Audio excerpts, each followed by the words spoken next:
Hello, good morning दोस्तों। आपके लिए फिर से लेके आ गए हैं आपका अपना YouTube channel SSC academy. SSC academy में आपका स्वागत है। आज आपके लिए फिर से आया है महत्वपूर्ण क्वेश्चन जो आपकी परीक्षा में बिल्कुल आने की संभावना है। ठीक है, चलते हैं आगे। चलिए, सबसे पहले पहला क्वेश्चन पे। पहला क्वेश्चन क्या हुआ देखिए।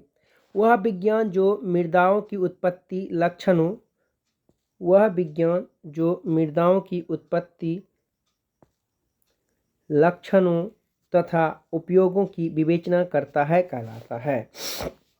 यानी कहने का मतलब आपसे पूछा जा रहा है कि मृदा का मतलब था मिट्टी। मिट्टी के अध्ययन को क्या कहते हैं, मिट्टी से संबंधित अध्ययन के बारे में पढ़ते हैं, उसमें क्या कहा जाता है, उसको बोलते हैं पेडालॉजी। ऑप्शन नंबर ए इस सवाल का आंसर है। ठीक है, चलिए ऑप्शन बी की बात करते हैं। ऑप्शन बी में क्या है, डर्मेटोलॉजी। आपको बता दें डर्मेटोलॉजी में किसका अध्ययन किया जाता है, स्किन। किसका अध्ययन किया जाता है, स्किन का। स्किन मतलब चमड़ी, त्वचा। किसका, त्वचा का अध्ययन किया जाता है। ठीक है, किसका, त्वचा का अध्ययन किया जाता है डर्मेटोलॉजी में।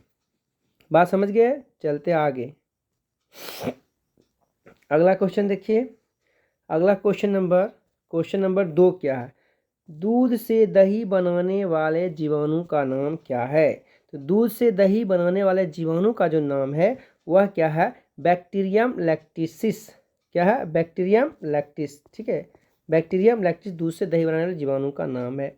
ठीक है, आपसे कभी कभी क्वेश्चन आता है दूध से दही बनने की प्रक्रिया क्या है। यह होता है किण्वन। कौन सी प्रक्रिया है, यह किण्वन की प्रक्रिया है।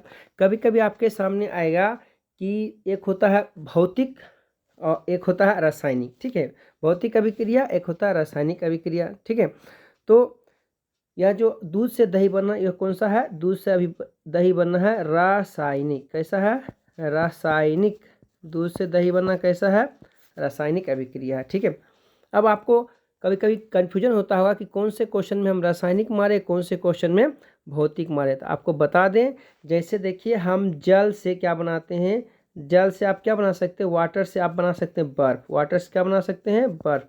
और बर्फ से फिर वापस आप पानी बना सकते हैं। ऐसा जिसमें भी होगा वह होगा भौतिक अभिक्रिया। ठीक है, जिसको रिवर्स कर सकते उसको भौतिक करते हैं। अब लेकिन आपको बोलेंगे दूध से दही बनाने, दही से दूध बनाया जा सकता है, नहीं, आप कभी भी नहीं बनाया जा सकता। इसको क्या बोलते हैं, दूध से दही बनाने वाली प्रक्रिया को हम क्या बोलते हैं, तो यह रासायनिक हो गया। आपको कभी कभी क्वेश्चन आएगा कि हम मक्खन कैसे निकालते हैं, तो वह जो होता है कौन सा अभिक्रिया होता है, दूध से मक्खन निकालना, वह होता है अपकेंद्र। ठीक है, अपकेंद्र बल के कारण दूध से मक्खन निकलता है। ठीक है, ऐसा भी क्वेश्चन आएगा। चलते हैं आगे। अगला क्वेश्चन देखिए, क्वेश्चन नंबर 3 के बारे में आपसे पूछा जा रहा है। ठीक है, क्वेश्चन नंबर 3 क्या है देखिए, वह है डीएनए का संश्लेषण किस वैज्ञानिक ने प्रतिपादित किया था। ठीक है, तो डीएनए, तो सबसे पहले आपको बता दें, आपको पता होना चाहिए डीएनए, यह डीएनए का फुल फॉर्म क्या होता है, डीऑक्सी राइबो न्यूक्लिक एसिड। यहीं पर एक होता है आरएनए। क्या होता है, आरएनए। ये सब क्या, अनुवांशिक पदार्थ। ये क्या है, अनुवांशिक पदार्थ है। ठीक है, तो इसका होता है आरएनए का राइबो न्यूक्लिक एसिड। तो डीएनए का जो प्रतिपादन किया था वह व्यक्ति थे कॉनबर्ग। क्या थे, वह व्यक्ति कॉनबर्ग थे। ठीक है, अब आपको पता चले डीएनए कैसा होता है। डीएनए का जब फिगर देखिएगा तो ऐसा फिगर आपको दिखाया जाएगा। ठीक है, ऐसे फिगर को कहते हैं डबल हेलिक्स मॉडल। आपसे पूछा जाएगा डीएनए का डबल हेलिक्स मॉडल किसने दिया, वाटसन एवं क्रिक ने दिया। ठीक है, वाटसन एवं क्रिक ने दिया। ठीक है, जीन इसकी इकाई होती है, डीएनए की इकाई क्या होती है, जीन होती है। ठीक है, समझ गए। और भी बहुत से बात है, जब आप क्लास में पढ़ेगा तब आपको पता चलेगा।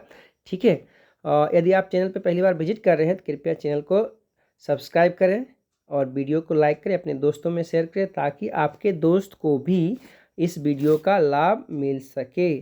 चलिए आगे चलते हैं। अगला क्वेश्चन देखिए। अगला क्वेश्चन क्या आ गया, स्टील को कठोरता प्रदान करने के लिए निम्नलिखित में से क्या मिलाया जाता है। स्टील को कठोरता प्रदान करने के लिए क्या मिलाया जाता है? ठीक है, तो स्टील को कठोरता प्रदान करने के लिए देखिए कार्बन नहीं मिलाया जाता, मैग्नीज नहीं मिलाया जाता, क्रोमियम मिलाया जाता है। क्या मिलाया जाता है? क्रोमियम। ठीक है, स्टील को कठोरता प्रदान करने के लिए क्रोमियम मिलाया जाता है। ठीक है, क्रोमियम मिलाया जाता है। इस सवाल का आंसर क्या हो गया? ऑप्शन नंबर सी इस सवाल का आंसर है। चलिए आगे चलते हैं। अगला क्वेश्चन जो आपका हुआ देखिए, बोलता है क्रोमेटोग्राफी की तकनीकी से क्या करते हैं? क्रोमेटोग्राफी की तकनीकी से क्या करते हैं? कहीं मतलब पूछा क्रोमेटोग्राफी क्या है? रंगीन पदार्थ की पहचान? ऐसा नहीं है। पदार्थों की संरचना निर्धारण? ऐसा भी नहीं है। रंगीन पदार्थों का प्रभाजी आस्वन? ऐसा भी नहीं है। क्यों ऐसा बोला है रंगीन रंगीन? क्योंकि क्रोमो वाला जैसा भी वर्ड होता है वो सब रंग से रिलेटेड होता है, लेकिन यह आपको क्या है? मिश्रण के पदार्थों को अलग करना और उनका विश्लेषण करना, यह क्या कहलाता है? क्रोमेटोग्राफी कहलाता है। क्रोमेटोग्राफी में क्या करता है? मिश्रण से अलग किया जाता है। ठीक है, समझ गए बात को? चलिए आगे चलते हैं। ठीक है, अगला क्वेश्चन आपका देखते हैं। क्वेश्चन नंबर 6 देखिए। क्वेश्चन नंबर 6 बोलता है कार की बैटरी में प्रयुक्त अपघट्य। तो कार की बैटरी, कार में कैसा बैटरी रहता है? ऐसे करके बैटरी लगाता है, आपने कभी देखा होगा। इस पर 2 टर्मिनल रहते हैं, इसके अंदर लिक्विड टाइप का भरा रहता है। ठीक है, तो ऐसे बैटरी के, तो विद्युत अपघट का मतलब इसके अंदर जो भरा हुआ उसी को विद्युत अपघट्य कहते हैं। कार के बैटरी जो होता है उसमें कौन सा रहता है? नाइट्रिक अम्ल नहीं होता, हाइड्रोक्लोरिक अम्ल नहीं होता, आश्रित जल नहीं होता। कार की बैटरी में कौन सा होता है? सल्फ्यूरिक अम्ल होता है। कार की बैटरी में कौन सा होता है? सल्फ्यूरिक अम्ल। ठीक है, कौन सा बैटरी होता है? सल्फ्यूरिक अम्ल होता है। अब आपको बता दें बैटरी का क्लास में आपको पढ़ा रहे थे। ठीक है, तो इसमें इसको क्या कहते हैं? द्वितीयक सेल बोलते हैं, सेकेंडरी सेल इसको बोलते हैं। ठीक है, आपको सेल में पढ़ाए थे, एक होता है प्राइमरी सेल, एक होता है सेकेंडरी सेल। प्राइमरी सेल में कौन सा होता है? ड्राई सेल, सूखा सेल, जिसको शुष्क सेल भी कहते हैं। ठीक है, तो ये होता है। तो इस सवाल का आंसर क्या होगा? ऑप्शन नंबर बी इस सवाल का आंसर है। ठीक है, आपको बता दें हाइड्रोक्लोरिक अम्ल, हाइड्रोक्लोरिक अम्ल का क्या होता है? HCl। यह आपके पेट में होता है। ठीक है, बहुत ही अम्लीय होता है, लगभग 1.1 से 1.5 के बीच इसका क्या होता है? pH मान होता है। आपके पेट में होता है, भोजन को पचाने में सहयोग करता है। ठीक है, नाइट्रिक अम्ल, नाइट्रिक अम्ल का प्रयोग जानते क्या है? सोना और चांदी को क्या करना है? सोना और चांदी को शुद्धिकरण में किया जाता है नाइट्रिक अम्ल का प्रयोग। ठीक है, आश्रित जल, आश्रित जल का मतलब क्या होता है? बिल्कुल शुद्ध वाटर होता है। ठीक है, जिसको डिस्टिल वाटर कहते हैं। ठीक है, बिल्कुल शुद्ध होता है, उसमें H2O के अलावा कुछ भी नहीं होता है, उसको हम आश्रित जल कहते हैं। ठीक है, और वर्षा का जो जल होता है वह सबसे ज़्यादा शुद्ध होता है। ठीक है, जैसे आपने देखा होगा, जैसे आपके घर में किसी को इंजेक्शन पड़ता है तो आप देखें इंजेक्शन में पाउडर रहता है एक बोतल में, उसमें से वाटर मिलाया जाता है, तो वह वाटर कौन सा होता है? वही होता है, आश्रित जल होता है। ठीक है, बात समझ गए? चलिए आगे चलते हैं। अगला क्वेश्चन देखिए। अगला क्वेश्चन, क्वेश्चन नंबर 7 देखिए। क्वेश्चन नंबर 7 क्या होता है? विटामिन सी का रासायनिक नाम। कई बार आप पढ़ चुके हैं। विटामिन सी का रासायनिक नाम जो होता है वह क्या होता है? वह होता है ascorbic acid. Option number A इस सवाल का आंसर है। ठीक है, अब देखिए साइट्रिक अम्ल की बात करें। साइट्रिक अम्ल किसमें होता है? नींबू किसमें होता है? नींबू में होता है और संतरा में होता है। नींबू और संतरा जैसा कोई भी फल है उसमें लगभग आपका क्या होता है? लगभग क्या उसमें साइट्रिक अम्ल होता है। ठीक है, टार्ट्रिक अम्ल किस में होता है? आपका इमली में होता है और अंगूर में भी टार्ट्रिक अम्ल होता है। ठीक है, थायमिन क्या हुआ? थायमिन यह विटामिन का नाम है। थायमिन क्या होता है? B1 का नाम होता है थायमिन। B1 का नाम क्या होता है? थायमिन। ठीक है, B1 का नाम क्या होता है? थायमिन। इसके कमी से कौन सा रोग होता है? Beriberi. कौन सा रोग होता है? बेरी और बेरी। ठीक है, इसकी कमी से बेरी बेरी रोग होता है। ठीक है, B1 की कमी से। ठीक है, B1 का मुख्य स्रोत क्या हो जाएगा? आपका मूंगफली खाइए, तिल खाइए, सूखा मिर्च, ठीक है, इत्यादि खाइएगा, उसमें B1 मिलता है। ठीक है, समझ गए? चलते हैं आगे, चलते हैं। चलिए अगला क्वेश्चन देखिए। क्वेश्चन नंबर आपका देखिए 8। क्वेश्चन नंबर 8 क्या है? ठीक है, क्वेश्चन नंबर 8 क्या है? दूध उदाहरण है। ठीक है, दूध उदाहरण है। देखिए दूध उदाहरण है तो दूध पायस का उदाहरण है। ठीक है, लेकिन पायस जब ऑप्शन नहीं है तो दूध इमल्सन भी है। ठीक है, इमल्सन है, पायस है। ठीक है, तो दूध क्या है? इमल्सन है। दूध क्या है? इमल्सन। दूध क्या है? इमल्सन होता है। ठीक है, ये मिक्सचर होता है। तो दूध में क्या होता है, जैसे कि सभी चीज़ क्या होता है, जैसे कैल्शियम हो गया, प्रोटीन हो गया, और भी वसा हो गया, ये सब दूध में रहता है। सब लिक्विड अवस्था में मिला रहता है। तो इससे ही उससे वैसा जो भी पदार्थ होता है उसको हम क्या बोलते हैं? इमल्सन बोलते हैं। समझ गए? ठीक है, चलिए आगे चलते। इस सवाल का आंसर क्या हो गया? इमल्सन। चलिए आगे चलते हैं। अगला क्वेश्चन नंबर आपका क्या है? क्वेश्चन नंबर 9 देखिए। क्वेश्चन नंबर 9 है, धोने का सोडा का रासायनिक नाम। धोने का सोडा का मतलब धोबन सोडा। ठीक है, धोबन सोडा क्या होता है? Na2CO3। क्या होता है? Na2CO3। Na2CO3 आपका क्या होता है? धोबन सोडा होता है। लेकिन कभी कभी ऐसा नहीं होगा तो क्या होगा, इसमें इंटू में जो होगा वह क्या होगा? Na2CO3 के इंटू में क्या होगा? वह होगा 10H2O। ठीक है, 10H2O। और उसके बाद अगला क्या होता है?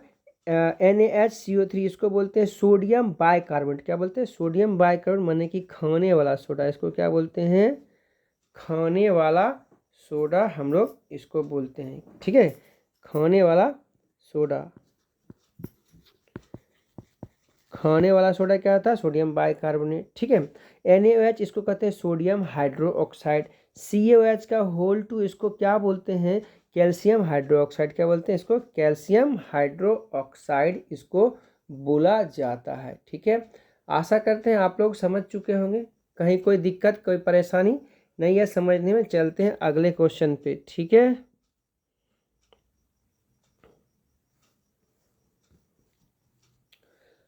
Question number 10।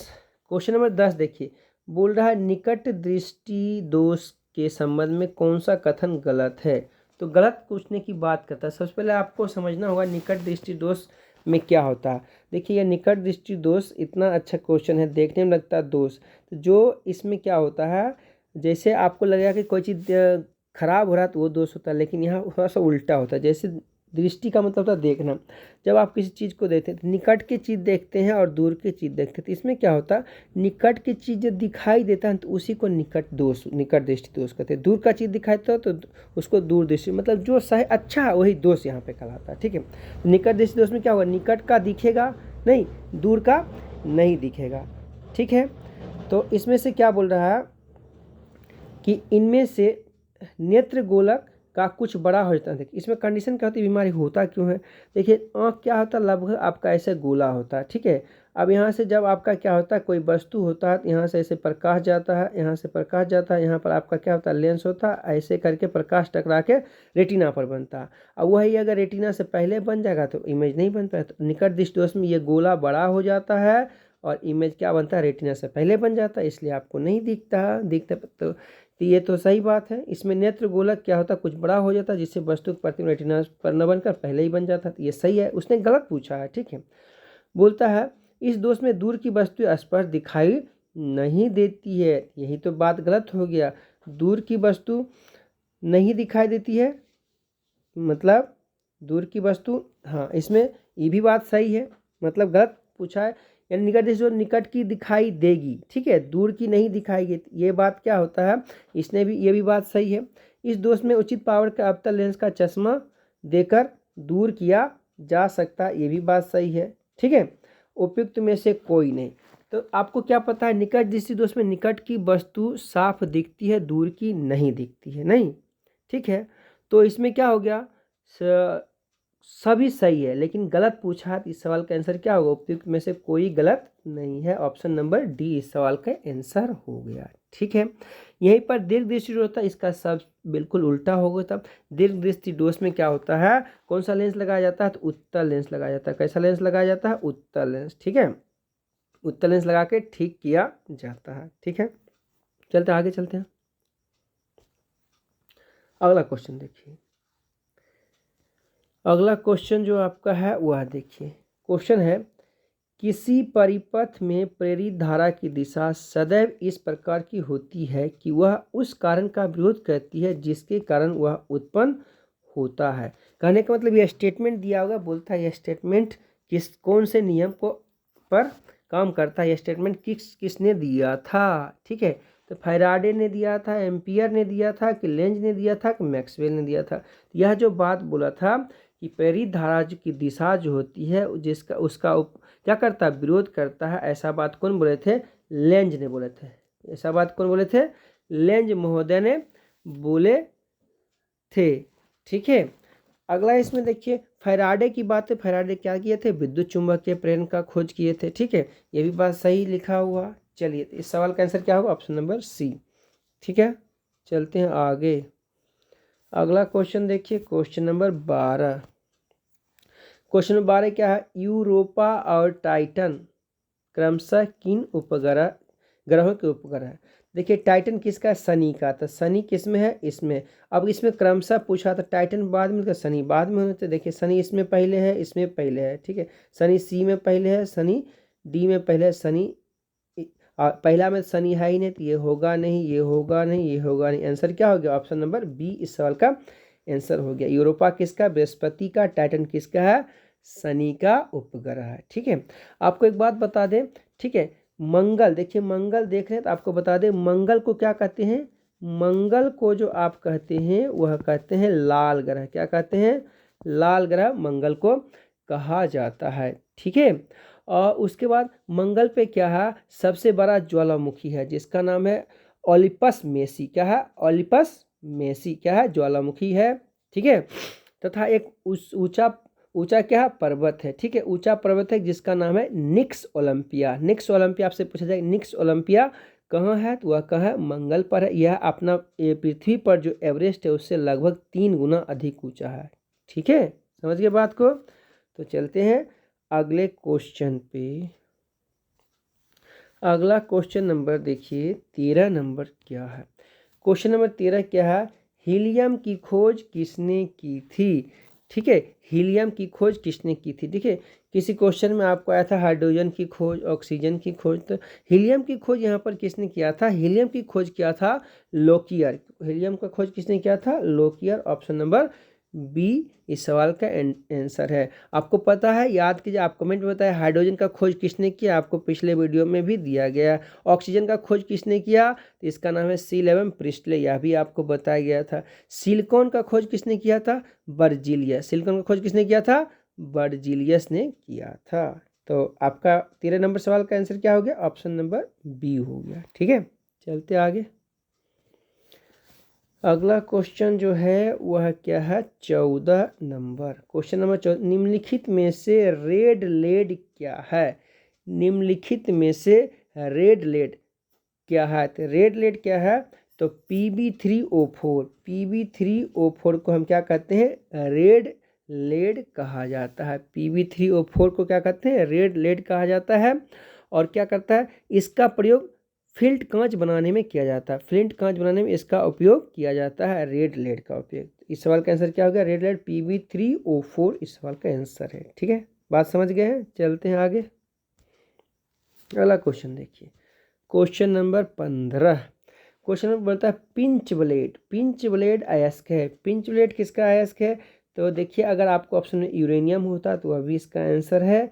ठीक है, आपके ऑप्शन में रेडियम है तो रेडियम भी इसका आंसर है। पिंच ब्लेड किसका है, रेडियम का।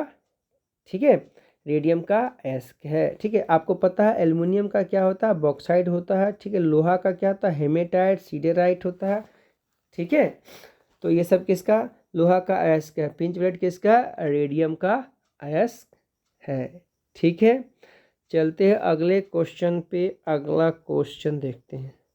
अगला क्वेश्चन नंबर 16 जो आपका है वह क्या है, वह देखिए। ठीक है, क्वेश्चन नंबर 16 है, एक प्रोटॉन को दूसरे प्रोटॉन के पास ले जाने से वैद्युत स्थिति ऊर्जा क्या होती है।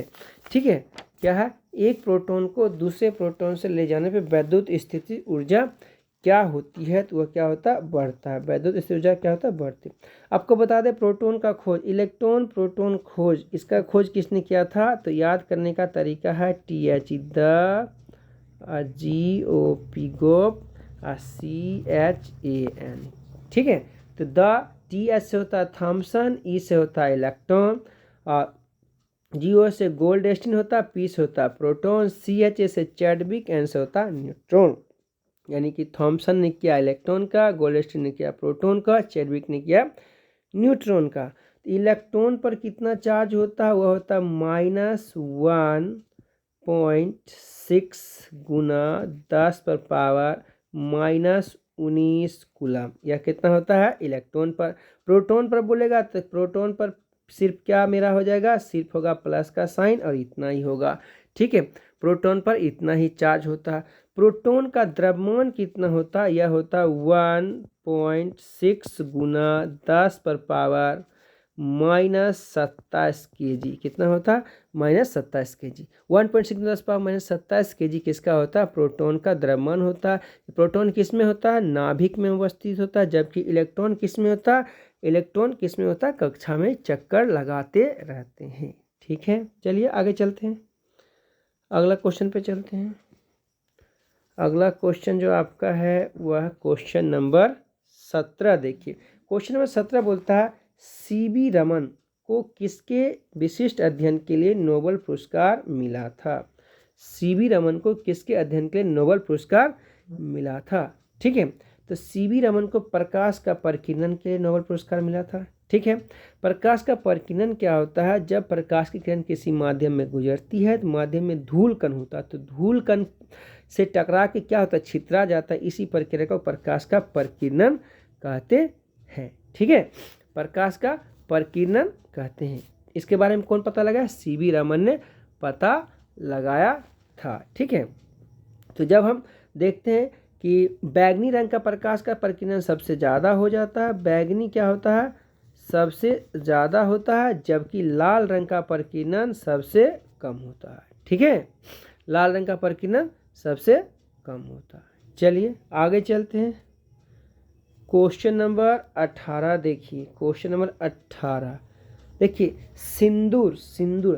क्वेश्चन नंबर 18 क्या है, सिंदूर। सिंदूर को अंग्रेजी में क्या बोला गया है, बरमिलियन। देखिए आप अच्छा से सुनिए, बरमिलियन। बर जब दूल्हा मिलता है, दूल्हा क्या कहते हैं, बर, और वधू जब शादी होती है बर। बर मिलता है कब, जब सिंदूर लगता है तब नहीं, तो सिंदूर क्या होता है, बरमिलियन होता है। इसका जो रासायनिक नाम होता है यह होता है मर्क्यूरिक सल्फाइड।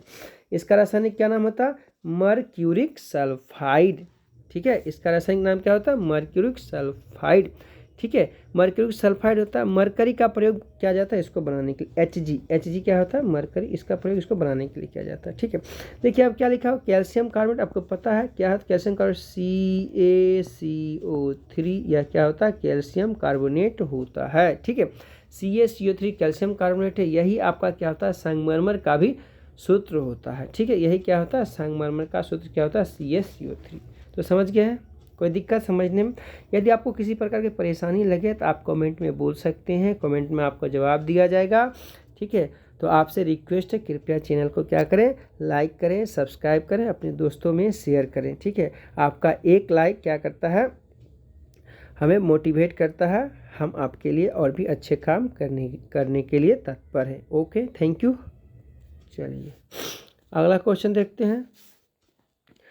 अगला क्वेश्चन आपका क्या है, क्वेश्चन नंबर 19 देखिए। क्वेश्चन नंबर 19 क्या बोलता है, विटामिन के का कार्य क्या है। ठीक है, तो विटामिन के, तो सबसे पहले आपको बता दें विटामिन के का रासायनिक जो नाम होता है वह होता है फिलोक्विनोन। विटामिन के का रासायनिक नाम क्या होता है, फिलोक्विनोन। ठीक है, क्विनोन। विटामिन के का रासायनिक नाम क्या होता है, फिलोक्विनोन होता है इसका रासायनिक नाम होता है। इसका काम क्या होता है, रक्त का थक्का जमाना।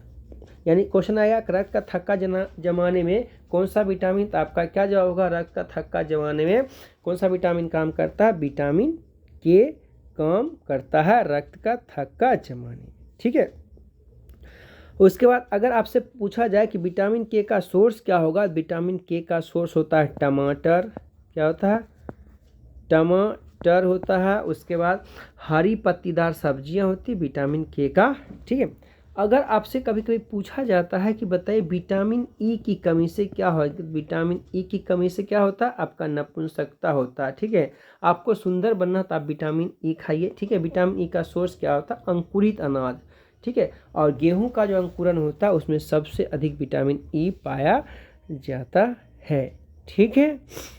चलिए आगे चलते हैं अगला क्वेश्चन की तरफ। अगले क्वेश्चन क्या है आपका, क्वेश्चन नंबर 20। तिल्ली एस्प्लीन को कहते हैं, ठीक है। तो एस्प्लीन आपका क्या है, तिल्ली। इसमें क्या होता है, आरबीसी का शमशान भी होता है और ब्लड बैंक भी होता है, ठीक है। आरबीसी का शमशान किसे कहते हैं, तो तिल्ली एस्प्लीन को कहते हैं। ब्लड बैंक किसको कहते हैं, तिल्ली को कहते हैं। अब ऐसा क्यों कहते हैं, पहले इस सवाल का आंसर क्या होगा, उपयुक्त बी और सी दोनों इस सवाल का आंसर है। बी और सी दोनों इस सवाल का आंसर है। अब ऐसा कहते क्यों है, ठीक है। तो देखिए एस्प्लीन क्या होता है, आपके शरीर में क्या होता है, अमाशय के नीचे थोड़ा सा लगा होता है। इसका साइज लगभग कितना होता है, 5 इंची गुना 3 इंच का होता है, ठीक है। 5 इंची गुना 3 इंच का इसका साइज होता है, ठीक है। यह लाल रक्तकण को क्या संचय करता है और आवश्यकता पड़ने पर कहने का मतलब जब आपके बॉडी में से कहीं कट फट लग गया, ब्लड बहुत चल रहा, तो उसके क्या करता है, उसके संचार में धारा मुक्त करता है, ठीक है। बात समझ गए, यानी कि उस समय ब्लड की आपूर्ति करता है, इसलिए इसको ब्लड बैंक भी कहा जाता है। इस सवाल का आंसर क्या होगा, ऑप्शन नंबर डी हो गया। चलिए चलते हैं अगले सवाल पे। सवाल अगला जो आपका है सवाल नंबर 21 देखिए। सवाल नंबर 21 क्या है, कवक और शैवाल, क्या है, कवक और शैवाल के परस्पर संबंध से नया पादप वर्ग बनता है, वह क्या होता है, लाइकेन। वह क्या होता है, लाइकेन। कवक और शैवाल का सिम्बायोसिस है, वो क्या बनता है, लाइकेन बनता है, ठीक है। शैवाल देखिए, शैवाल को अपना भोजन बनाने आता है, कवक को अपना भोजन नहीं बनाता है, ठीक है। तो शैवाल को रहने के लिए मिल जाता है, कवक को भोजन उसका मिल जाता है, इसलिए दोनों क्या करता है, सिम्बायोसिस कर लेते हैं, ठीक है। तो इसका क्या होता है, शैवाल और कवक मिलकर क्या बनाता है, लाइकेन बनाते हैं। इस सवाल का आंसर क्या होगा, ऑप्शन नंबर सी इस सवाल का आंसर हो गया, ठीक है। लेकिन लाइकेन क्या होता है, लाइकेन प्रदूषण के सूचक होते हैं। लाइकेन जहाँ पर प्रदूषण बहुत होगा वहाँ पे लाइकेन अच्छी तरह से ग्रो नहीं करेगा, ठीक है। समझ गए, 21 नंबर आपका हो गया, इसका आंसर हो गया सी। अगर मॉस की बात करें तो मॉस क्या है, एक ब्रायोफाइटा वर्ग में आता है, ठीक है। उसके बाद फर्न भी एक प्रकार का पौधा है। ईस्ट का प्रयोग क्या करते हैं, ब्रेड बनाने में होता है, ठीक है। ईस्ट का प्रयोग किस में होता है, ब्रेड बनाने में होता है। चलिए आगे चलते हैं। अगला क्वेश्चन देखिए, क्वेश्चन नंबर 22। क्वेश्चन नंबर 22 क्या बोलता है, जल में घुलनशील विटामिन। जल में विटामिन देखो विलायता के आधार पर कुछ विटामिन जल में घुलते, कुछ विटामिन किस में घुलते हैं, वसा में घुलते हैं या कार्बनिक पदार्थ में। तो जल में घुलनशील विटामिन क्या है आपका, BC। जो बाकी बच गया वह क्या बच गया, ADE यह किस में घुलता है, यह फैट सोलूबल है, ठीक है। वाटर सोलूबल जो विटामिन वह आपका BC है। फैट सोलूबल विटामिन क्या है, एडेक है। फैट सोलूबल विटामिन क्या है, एडेक है। अब थोड़ा सा बात हम लोग कर लेते हैं कि जब हम मेरे पास आता है विटामिन सी का रासायनिक नाम, इसका नाम होता है एस्कॉर्बिक एसिड। विटामिन ए का रासायनिक नाम क्या होता है, विटामिन ए का रासायनिक नाम क्या होता है, रेटिनॉल। विटामिन डी का रासायनिक नाम क्या होता है, कैल्सिफेरॉल, ठीक है। विटामिन ई का क्या नाम होता है, टोकोफेरॉल। विटामिन के का क्या नाम होता है, फिलोक्विनोन, ठीक है। तो इस सवाल का आंसर आपका क्या हो गया, BC, यह वाटर सोलूबल है। चलिए आगे चलते हैं। अगला क्वेश्चन नंबर 23 देखिए। क्वेश्चन नंबर 23 क्या है, इनमें से किस तरंगदैर्घ्य का दीर्घतम है, वेवलेंथ दीर्घतम, ठीक है। तो सबसे पहले आप समझिए कि वेवलेंथ क्या होता है, ठीक है। तो जब वेव जो चलता है, तरंग चलता है, तरंग का जब ग्राफिक हम लेते हैं समझने के लिए, ठीक है, तब ऐसे करके चलता है, ठीक है। ऐसे करके तरंग चलता है। ये देखिए एक ऊपर वाला पार्ट है, ये क्या नीचे वाला, ये नीचे वाला पार्ट है, ये नीचे वाला पार्ट। तो यहाँ से यहाँ तक का जो दूरी होता है इसको ही हम क्या बोलते हैं, इसको हम बोलते हैं वेवलेंथ। यानी अगर बोला जाए वेवलेंथ क्या होता है, तो यह क्या होता है, दो ऊपर वाला बोलते हैं श्रृंग और नीचे वाला क्या बोलते हैं, गर्त, ठीक है। तो दो श्रृंगों और या तो दो लगातार गर्तों के बीच की दूरी को हम क्या बोलते हैं, तरंगदैर्घ्य बोलते हैं, ठीक है। इसको हम लैम्डा से सूचित करते हैं, ठीक है। तरंगदैर्घ्य समझ गए। अब क्या होता है, अब हम थोड़ा सा और याद करते हैं। तो यह जो तरंगदैर्घ्य होता है या क्या होता है, अलग अलग प्रकार के तरंगदैर्घ्य होते हैं, ठीक है। जिसमें याद करने के लिए इलेक्ट्रोमैग्नेटिक तरंग इलेक्ट्रोमैग्नेटिक वेव जो होता है, ठीक है, वह कुछ याद करने वाला होता है, उसका बिल्कुल सीधा से याद करना होता है। इसके लिए हम लोग क्या याद किए हैं सुन लीजिए। तो इसके लिए याद किए हैं रेडियो। क्या याद किए हैं? रेडियो मिर्ची। क्या याद किए हैं? रेडियो मिर्ची। I love you. क्या याद किए हैं? I love you. ठीक है। X ray gun. ठीक है। तो आर ए से क्या, रेडियो से रेडियो ही होता है। मिर्ची एम आई से क्या होता है? माइक्रो होता है। ठीक है, रेडियो मिर्ची। ठीक है, आई लव यू। ठीक है, रेडियो मिर्ची, आई लव, एम आई से माइक्रो।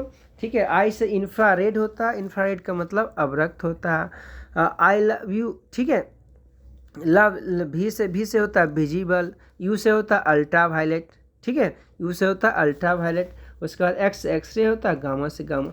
तो इधर से तरंग दैर्घ्य क्या होता है? बढ़ते जाता है, इधर बेचारा छोटा होते जाता है। ठीक है, यानी कि ये सीरियल से है। तो इसमें से सबसे कौन आ रहा है?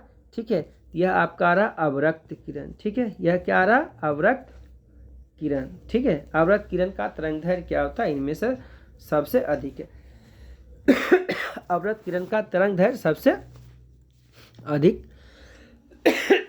है। ठीक है, चलिए, अवरक्त किरण का प्रयोग हम लोग कहाँ कहाँ करते हैं? तो यह कोहरे में फोटोग्राफी लेने के लिए क्या करता है? रोगियों के सिकाई करने के लिए किया जाता है। ठीक है। परावैंगनी किरण का खोज किसने किया था? रिचर ने किया था। दृश्य प्रकाश जिसको विजिबल लाइट कहते हैं, इसका खोज किसने किया था? न्यूटन महोदय ने किया था। चलिए, सॉरी दोस्तों, थोड़ा सा तबीयत खराब है, कोई बात नहीं, सही हो जाएगा। आप लोग की कृपा से, आप लोग की दुआ से सही हो जाएगा। ओके, चलते हैं आगे।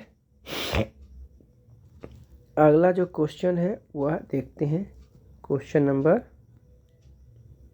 24 देखिए। क्वेश्चन नंबर 24 क्या बोलता है? मानव कपाल में अस्थियों की संख्या होती है। ठीक है, तो देखिए, कपाल जो होता है ऊपर जो ऐसे कवर होता है ना आपका, सिर्फ यहाँ पर जिसमें दिमाग रहता है, ठीक है, उसी को कपाल बोला जाता है। उसमें 8 हड्डियाँ होती है। उसमें कितनी हड्डियाँ होती है?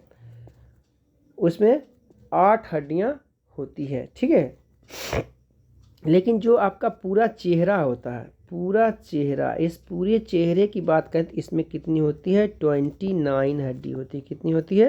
29।